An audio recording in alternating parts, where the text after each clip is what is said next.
Alright, let's go ahead and finish out my contributions to August with these last three movies.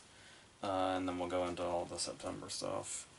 And we're going to start with The Night House, which is a new horror movie from David Bruckner, who was the guy that did The Ritual, which I didn't love as much as everybody else did, but I do really like this a lot more.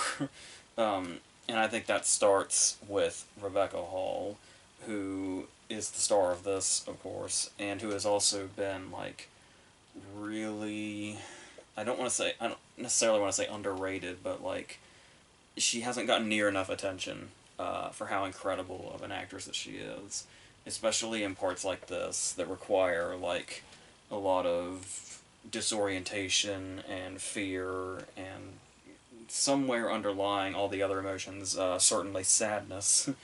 And that's really the core to this whole thing because she is playing a very recent widow whose husband has just committed suicide.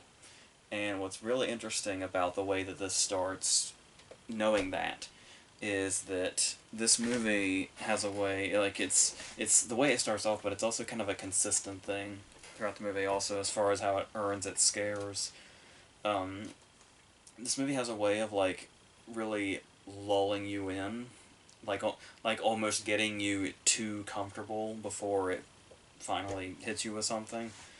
And the way this movie starts, if you didn't know like the details of it, and it just started, and like you didn't know what the genre was, it would look like the start of like a romantic drama or something, where we get like this music cue, and then we see her around the house, and it's clear that she's newly single, if you want to call it that.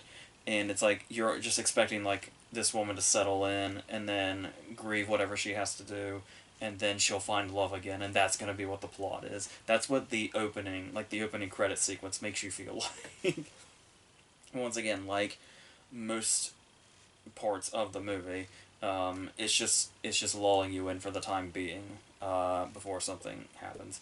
Now, and I could also see this not being preferred by certain types of horror fans. Not to put those people down or anything, but it's like just if you go in looking for a certain kind of horror movie, the kind of horror movie that this might look like on its surface, it's probably not that.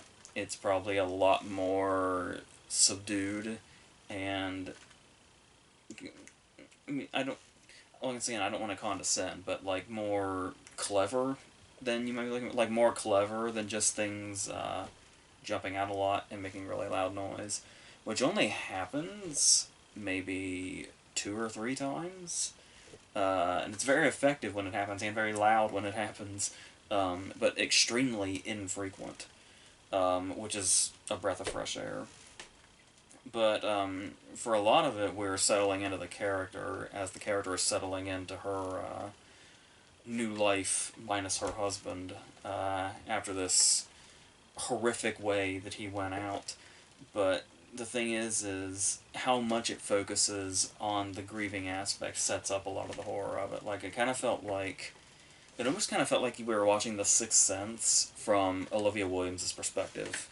Is what a lot of like the opening parts of the movie, like the first half hour or so, or even the first 45 minutes. But the way they set that up, like I was saying, the way Hall plays it, where obviously due to his death being by suicide, there's a lot of resentment that she has. So she's basically in like a constant sort of like fuck the world kind of attitude. There's a great sort of scene that introduces us to where exactly she is right now in her head when she's at the school that she works at and she's confronted by the mother of a student who doesn't have the grade that she thinks he should have, and the way that she responds to this parent says just about everything of where she is right now, and it's great. It's amazing. And like I was saying, the whole disorientation and just the general distress that Rebecca Hall is so good at pulling off. It's like I said, even with that sadness underneath, but like all these other emotions are so prominent. The sadness is really deep, but it's obviously in there. and just like she's just a completely lost character at this point, and just living out here in the middle of nowhere. So naturally, being a horror movie set in a house, she's going to be haunted by something. Most likely her husband. But the thing is we see this whatever it is in like a silhouette form, like it's some kind of figure, and she keeps having visions of him. And the thing about this is the way that these shadows and these silhouettes are shown. Because even some of the best horror movies have moments where they have sequences that are a little too long, that are just people looking around in the dark. But here, while we do have a lot of sequences like that, it leaves you constantly looking for something. Because in those movies that are too much of just looking around in the dark, the reason it feels like too much, and you know that it's too much, is because those are movies where eventually whatever is in the dark is going to pop out and is going to be loud or whatever. But this movie is so sort of playful in how it handles that, because there's really no score or any sound whatsoever when she's looking around, and that includes when we may or may not be seeing this silhouette around. And what's great about that also is that because you're not getting those music cues that tell you exactly what's going on or what's going to happen, you're constantly looking for those. Like, once you see the figure or the silhouette without music and no attention is drawn to it, you're going to be constantly looking for it. And there are times, there's one scene in particular that's really cool and really well done, where we do eventually see the silhouette, but there were like 3 different times throughout the scene where I thought I did, but I wasn't sure. And I still don't know. Like, this is one of those cases where, like, once it's on, like, Blu-ray or on demand or something, it's going to be really interesting to utilize the pause button and see how, if things are actually there or if it's just the way they play with the shadows. And, like, whether it's intentional or unintentional on their part. Because there's some cases where it possibly could have been that figure and then it was made to look like it was actually nothing. But there's other times where I can't tell when it might have been intentional and when it had just played with us that much that you just start seeing it anyway, even if it's not supposed to be there. And that's really crazy and really cool. So I love that they were able to accomplish that. And just by kind of doing it with that first scene where we were kind of in the dark and it kind of showed up, how like, if you do it that way, you have that for the rest of the movie, and you barely have to work for it. As long as you pull it off once, then the audience is going to be constantly paranoid now, which is exactly where you want them in a movie like this.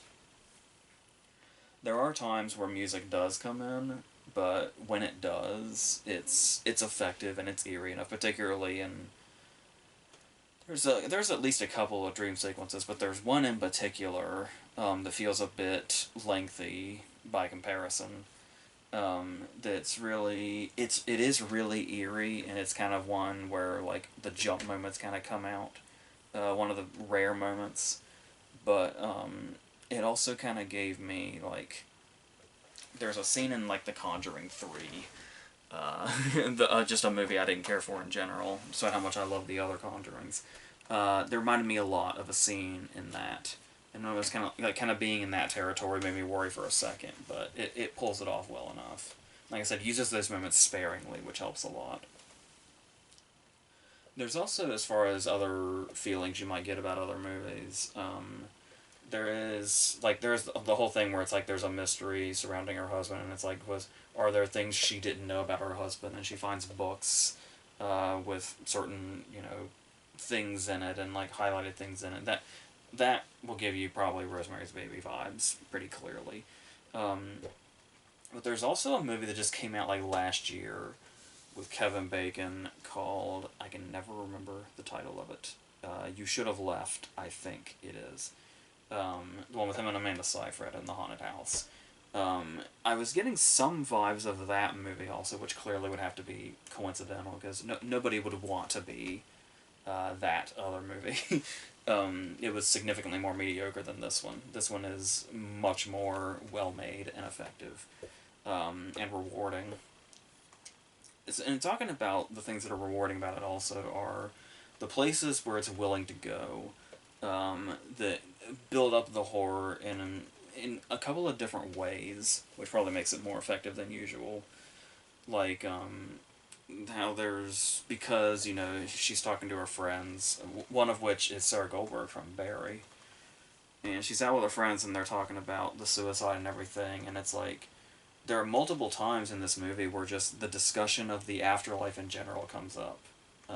And like whether it's there or not, or whether it's just nothing or whatever, that whole question, which is scary in itself. So it's really, so that'll be a mood setter anyway. And then to use that to also bring in this mystery of assuming the figure and the silhouette is her husband. The question now is this spirit or whatever it is hostile or not? Which is a question you're kind of asking throughout the whole thing, which also feels like something that we haven't seen very often lately as far as supernatural movies go, and that almost brings like a sort of, I don't know if I want to say grounded quality, but just like the constant uncertainty throughout this movie. Like in most movies like this, it's like it'll be a whole, it'll be like the spirit or whatever it is just bad, and we know that it's bad and it's dangerous, and that's the movie. Every now and then there might be a twist at the very last second that's like, oh no, it was actually good. It just needed something under the floorboards or some shit. But the way this one plays with it could be either one the whole time, we don't know. It really heightens the sort of paranoia and the horror factor and that whole uncertainty of it, which is really great and really keeps you constantly on edge, which is great. Like I said, and it may seem like, especially to people who are looking for a more generic horror movie or more traditional horror movie, it might seem like nothing's happening if you're looking for stuff like that. But when you see the seeds that the movie's planting throughout, it feels like something's constantly going on, or something could be going on, which is going to...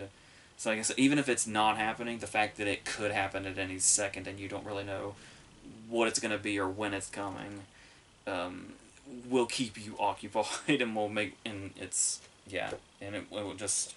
As long as it grips you, it's going to stay that way through the whole time.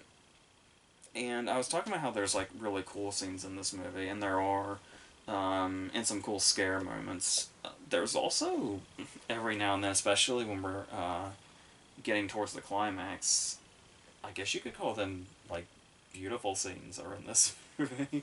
Unexpectedly beautiful scenes are in this movie. The way they're done. And but the horror never quite leaves. That's like the real beauty of those scenes, I think, is they'd be beautiful scenes anyway, but that the horror is still underlying and that uncertainty is still there. It's crazy how well done this is. I didn't even mention the sound yet. Apart from the use of score or not. The sound also plays a really huge part in this also, especially with how much we have, like, non-dialogue going on in a lot of stretches, which is really great. And I also just like in general that, and I don't think this is saying too much, but really when it's all said and done, it doesn't really spell anything out, like, completely, and, like, completely clearly. Which is also kind of really refreshing, because it's typically the kind of thing you see in much more artsy movies, like the A24 movies or whatever. And even a lot of the A24 movies eventually will spell it out in some way. But this one really kind of keeps the mystery there, and you kind of just have to put it together yourself. And it's like to the point where it's like, I think I realized what was happening, but there's like no big like explanation scene. To sort of take you out of that mood. So you're like in that mood of uncertainty, literally until the credits roll, which is great. I really love that kind of shit when it comes to horror, and the whole when you don't get an explanation, it's all the more not only is it creepier and scarier, but like it's just generally more rewarding when you kind of get to put it together yourself and feel like that you grasp what's going on, having to put the pieces together yourself. And so that's, yeah, and like I was talking about, just the whole idea of the fear of the unknown in general seems to be what's going on here. In taking that back to, like, the discussions of the afterlife and the unknown. So it's like the whole uncertain feeling you have throughout the movie almost might mirror the same kind of feeling, that unknown feeling of death itself, like that unknown fear of just death in general. Like it's sort of symbolic in that kind of sense, was a vibe I was getting. So, yeah, it's kind of hard to say anything beyond this without saying too much, so I'll probably just stop here. But yeah, this was much more effective than I was imagining it to be. Apparently, luckily, I don't watch trailers, but I had heard that a lot of the marketing made it look like really generic and that kind of traditional movie I was talking about that people might think they're going to. And I hope it's not like disappointing to a lot of people. Like, I hope people are really taking to it. I know it was, with critics it's done quite well, but I'm not quite sure what audiences thought of it. Audiences have thought of it, but we'll see. Not that completely matters. But I'm really into this, and I really hope other people have taken to it as well. Is what I'm saying. So yeah. So let's go on to the Protégé, which is Martin Campbell's new movie with Maggie Q, Michael Keaton, and Samuel Jackson. And this is one of those movies that I go into quite a bit, where I know it's probably going to be relatively generic, but that's kind of what I'm hoping out of it, given that it's supposedly this action movie and it has this cast. And it's like, if you just have like a genre that you really take to, regardless of how simple it is, and a cast that you really take to, there doesn't really need to be a whole lot in between, as long as these things are working, depending on how demanding you might be. But if you go in and you occasionally like, the generic action movie, you might not be too demanding. So you might not be asking too much of a movie like this. Which is where I was going into it. Like, I was kind of looking forward to it, even though I knew it probably wouldn't have, like, lasting power or anything. Because Martin Campbell was the shit at one point. He had, like, Goldeneye and The Mask of Zorro, and I know everybody loves Casino Royale more than me, but still it stands. But lately, I don't know. I want to say he might have done The Foreigner with Jackie Chan and Pierce Brosnan, maybe, which I really liked. So had this been in like the vein of that, I probably would have liked it a little better. But it's a movie, like, it's basically what you're expecting, but it's also one of those movies that might be trying to do just a little too much. So when it starts off, it's very much becoming its title. We see a young child that we know is eventually going to be Maggie Q being discovered around a bunch of dead bodies by Samuel Jackson, who trains her to become a killer like he is. And then there's a 30-year jump. And I love the fact that there is a 30-year jump between Samuel Jackson in this opening scene to Samuel Jackson in the following scene after the time jump, because it basically acknowledges the fact that Samuel Jackson really does never age. Like, that's probably the most realistic thing in the movie, is the 30-year time jump, and Samuel Jackson still looks like Samuel Jackson. Yeah, and now she's like a real stone-cold killer. She can wipe out an entire room and not think anything of it, and all those other badass cliches that assassins are in assassin movies. But, of course, this movie is going to try to juggle some tones. So she's one of those assassins where in one scene she'll be real badass and, like, causing bloodshed all over the place. And then the next scene, she's baking cupcakes for Samuel Jackson's birthday. And she likes her music and her books. And it's such a contrast, that old thing. They played with that a lot. And you can see where they kind of were going for character development, like they were hoping to sort of build on and make it like there's multiple dimensions to the character, but it's a little transparent, and it only kind of comes like sporadically, and when it does, it's like, oh yeah, I forgot we were doing the whole, oh, she's actually super likable and super normal when she's not killing everyone in sight. Okay, I don't think it quite had the desired effect that they were going for, but maybe that's just me. But he does also get a guitar for this birthday, so we do get to kind of have flashbacks to Black Snake Moan a little bit, which are always welcome. But then something incredibly predictable happens that's eventually going to lead to something even more predictable. So, long story short, Maggie Q is going out on this vengeful spree, and eventually Michael Keaton gets involved. Before we go into Keaton, another thing I kind of felt when we see her in this bookstore that she works at, I guess this is like her passion apart from killing, but it's also her sort of cover. It was giving me vibes of a movie that I just saw with Nicolas Cage called Kill Chain, which was a Nicolas Cage movie that was like straight to streaming, so you can imagine the quality of it without having to watch that video I did on it.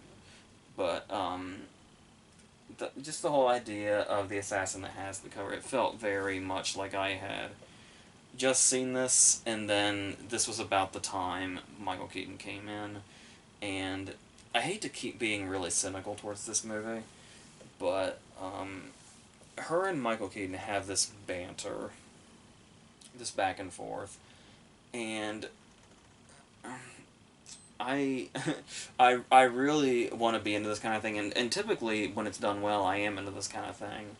But like I said, I don't know if I just went into this movie with cynicism or what, but it clearly hasn't worn off, and I saw this probably like 4 or 5 days ago. This back and forth is clearly meant to be like super clever and super snappy, and there's supposed to be some instant chemistry between them, and like they're almost trying to outwit each other with every new quip and every new sentence.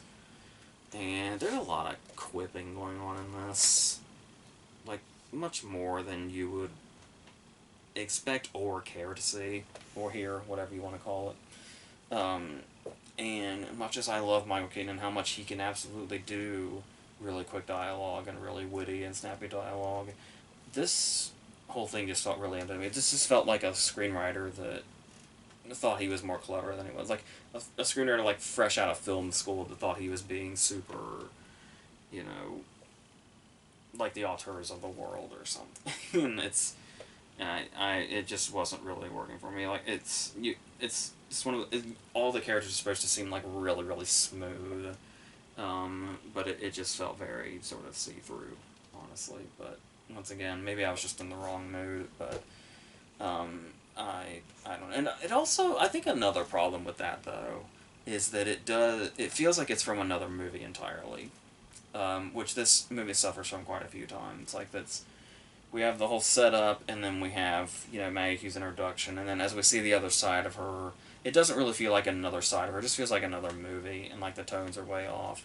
And then when Michael Keaton comes in, we're getting a third movie, and so there's probably about 5 movies in total in here, and all of them aren't really reaching their mark. I feel like that's a trend. I feel like I've said that in like the last 3 videos. So I don't know. So like, it's where it's like we're almost there, but we're not quite getting it.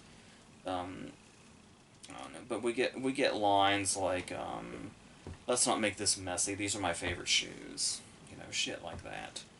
And like I said, maybe in another movie with like a more solid grip on its tone, this might be fun at least, and like maybe the dialogue, maybe it's like Shoot 'Em Up, where like the dialogue is that, but it's like intentionally campy. But I don't think this is intentional camp. I think this thinks it's clever. So that's unfortunate. But I will say, as far as the action goes, the action is not bad. Being a Campbell movie, you would hope, at least. But, you know, the fights that she has are well choreographed enough, and you can actually, like, see them. And she uses a fire hose to go from, like, one place down to another, and it's really quick and really cool looking. And, like, well executed. there's some really interesting moments when Keaton gets in on this action, and we know Keaton is going to be 70, like, this week. Like, not even kidding. And he seems to be, like, actually doing a lot. Like, a lot of the action that he's involved in looks like real action, and it looks like it's actually him. That or that's the most convincing stunt double ever. um, but that's, like, you can see quite a bit of him in his action scenes, and these are, like, throwdown scenes. So that was really surprising. That was, like, when I was, like, harping on it for days when J.K. Simmons jumped a fence in Patriots Day. It's like, it's like that. Um, but the problem here is, like, who they're fighting when they're not fighting each other, which is often they're fighting these really, generic ass villains that you don't give a shit about. And I said they're kind of quippy too, and they have their thing where they're introduced in one scene and then they're killed in the next. And then there's this overcomplicated thing about this assassination that happened, and somebody may or may not be dead, and then there's this reconverging, and this villain from then who's apparently still alive when nobody thought he was, and he has a kid that I don't even remember seeing that's mentioned a lot. It's trying to do a lot plot-wise. Which is when movies like this typically, like, movies like this, the simpler they are, the more successful they'll probably be. But when you get into overplotting, then you have a problem. Um, and there's not really any suspense at all, because it's clear from the get-go that Maggie Q's character is unstoppable completely. Like, I don't even recall many injuries. She gets waterboarded once or twice, but that's about as close to an injury as she gets, or being overpowered as she gets. So there's not really any suspense, really. There's no surprises or anything. They try a couple of surprises, but we know what they are, like 5 minutes into the movie, before they're revealed at the end.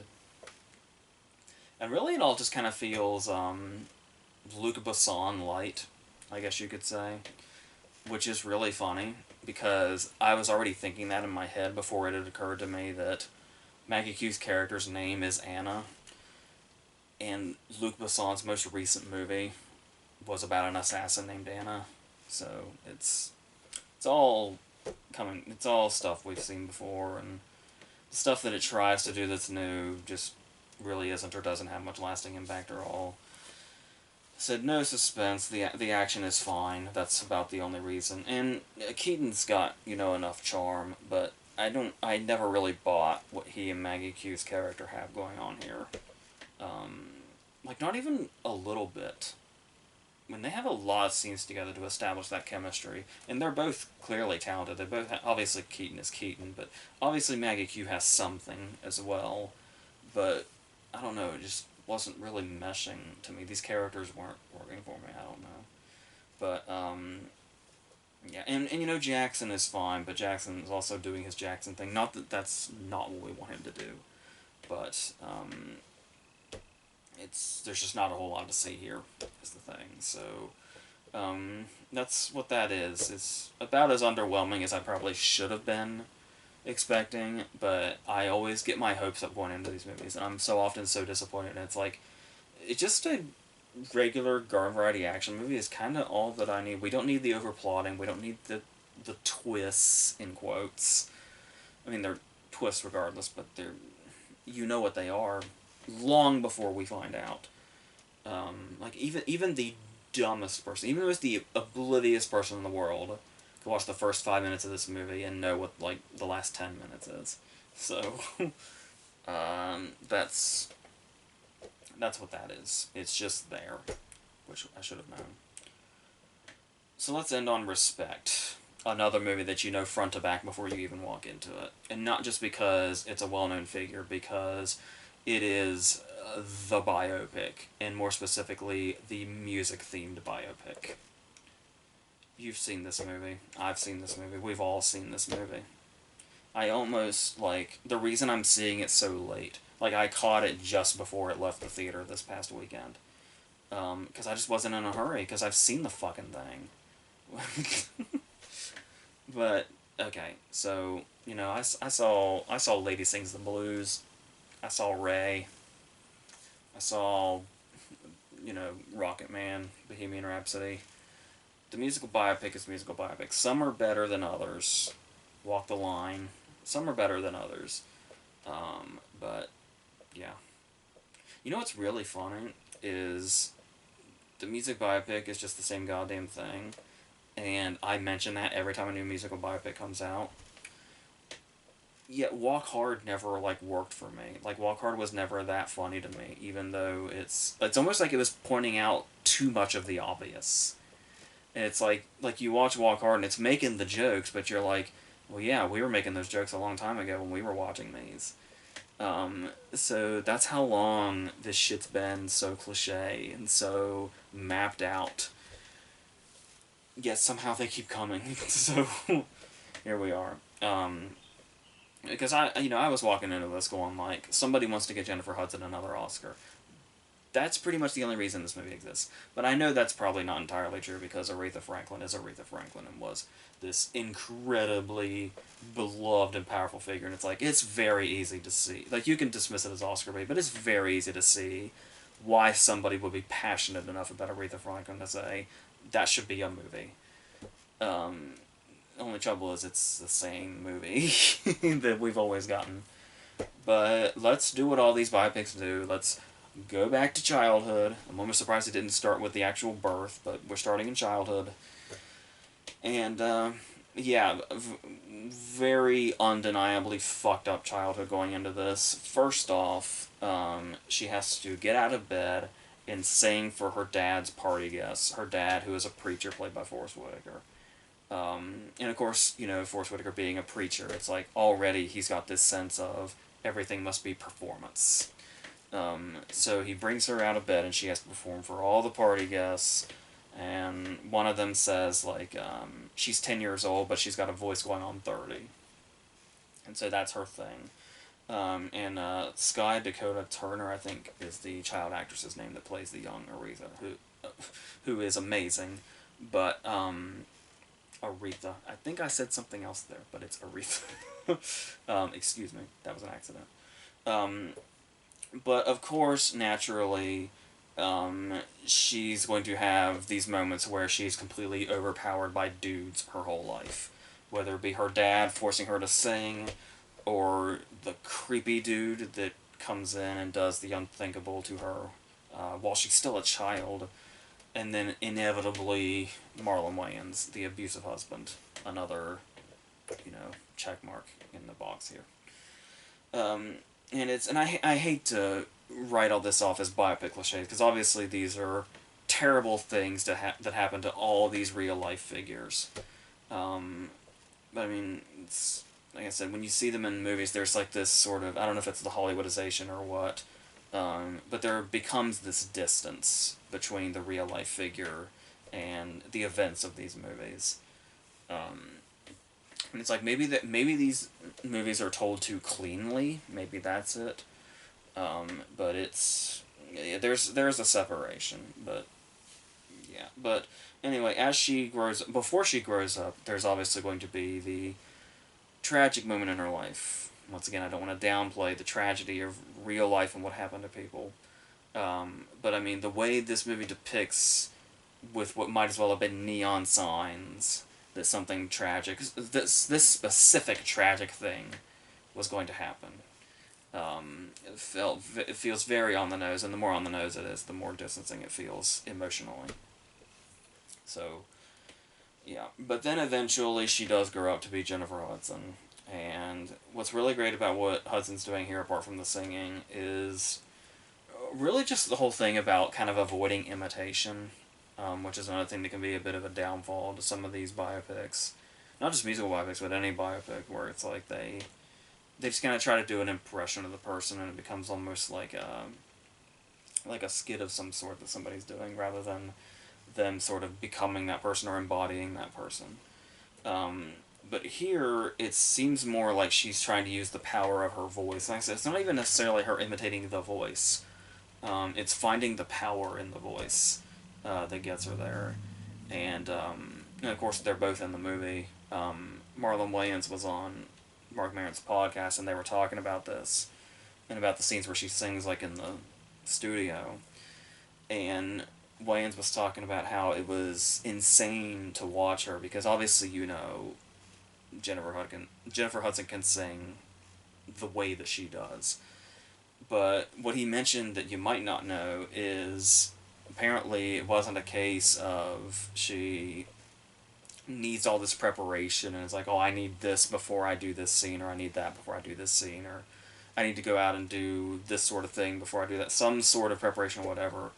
Apparently, according to Marlon Wayans, they had to shoot these shooting days take all day. And while this entire day was happening, every time Jennifer Hudson had to sing, that just like comes out of her. Like with no real preparation needed, no real break needed. It's just when they say action, it just happens. Like the same way every time, which is insane. So it's clear that the right person is in this part. And that's able to carry the movie enough. And I thought Wayans does some really good stuff here also. Once he's playing a very cliche, if real character. And it may seem like the part doesn't take that much, because you basically just have to be the villain of the movie. But there are it's the thing where what's great about Marlon Wayans when he's doing dramatic parts is the separation that's needed.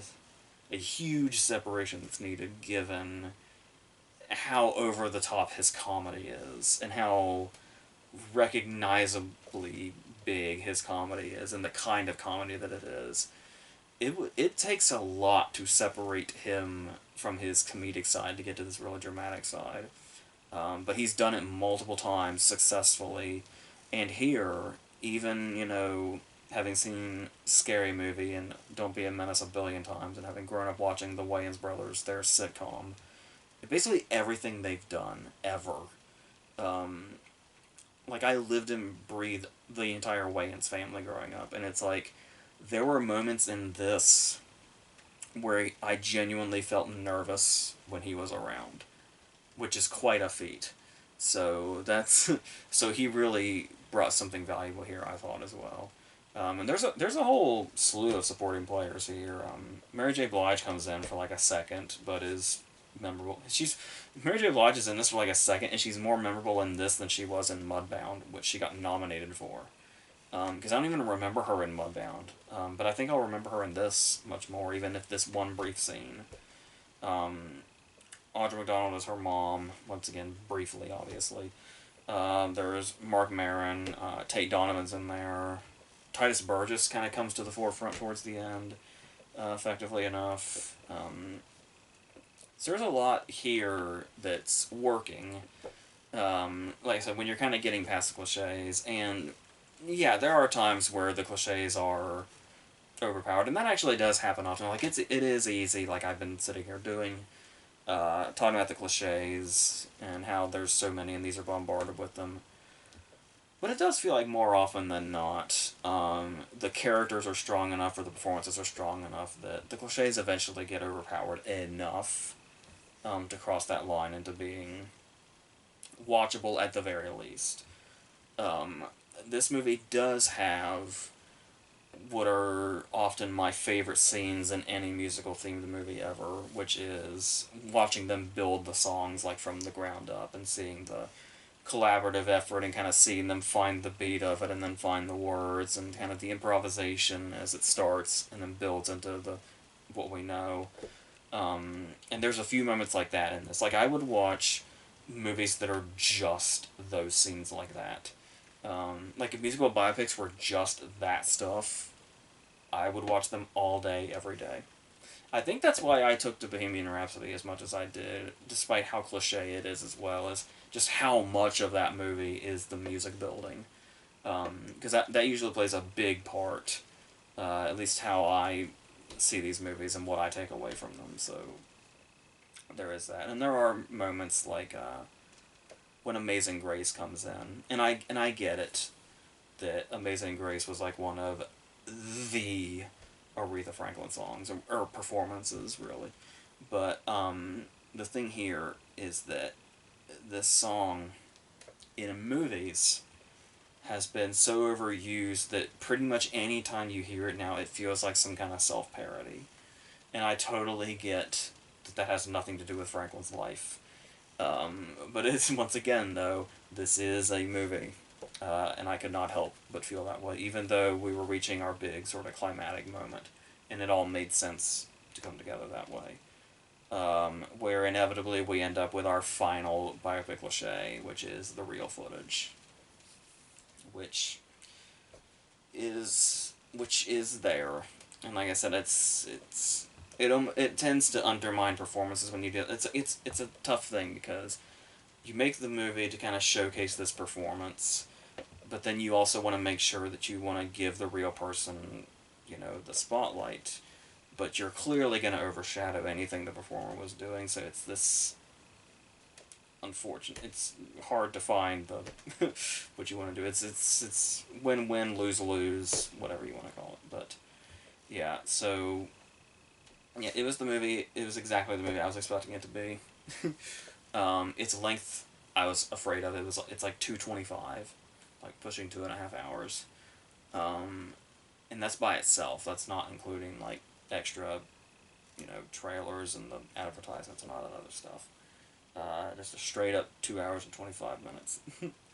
But it's fine, of course. It's got enough of the music scenes and the performances are there enough that it's fine. Like, it wasn't a miserable experience, which typically movies that are just bombarded with cliches typically are.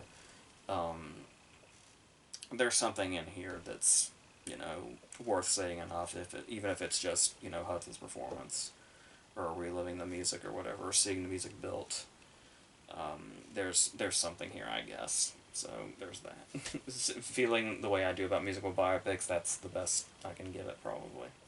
Unless it would have been like super super outstanding, which it's just kind of here. It's the musical biopic, and if you know what that is, then it's exactly everything you expect. So I think we're done here. And we're done with, at least I'm done with August at this point, and then so the next time I'm doing this, it'll be something with my brother that we already shot, and then it'll be the new stuff that I'm doing for September, throughout September, and then October, and then we'll see where we are, with a couple of awards videos thrown in there, so, yeah, so, until whatever the next thing is, I think that's it.